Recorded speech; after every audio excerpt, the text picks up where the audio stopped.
What is the best way to manage land in England to balance the need for food security and housing with nature and climate goals? A consultation has been launched by the government today, and as part of it, ministers are proposing that an extra 9% of farmland will need to be converted into forests and animal habitats by 2050 in order to meet environmental targets. Our correspondent Jenny Kumar has been to Dartmoor to find out more. England's green and pleasant land. There's huge pressure on how it's used. Today the government's asking for views on ways the land can be best managed over the next 25 years.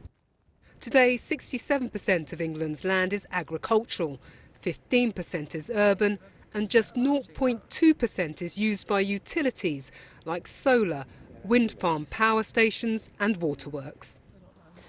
But the government says that needs to change if we're to hit our environmental targets, and that 9% of England's farmland will need to be converted into woodland and animal habitats. For farmers like John here on Dartmoor, that's a worry, especially as he already has a number of environmental schemes on his land.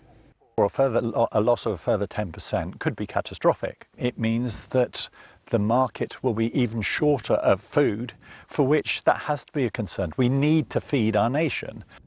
The Conservatives say the government's plan is just going to stoke more anger among already struggling farmers. The author of the UK's National Food Strategy, though, has defended the move. 20% of our agricultural land only produces 3% of our calories. So actually you can put land back to nature, you can build houses on land, and what it suggests is that by only increasing productivity of the remaining land by about 0.5% a year, we can still produce enough food, and that is absolutely critical.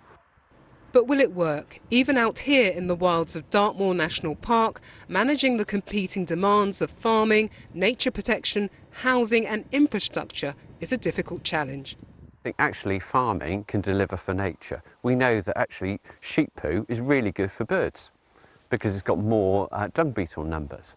We can do more with data than we've done previously, and I think working with local communities, working with our farmers, working with environmental NGOs, we can get better outcomes.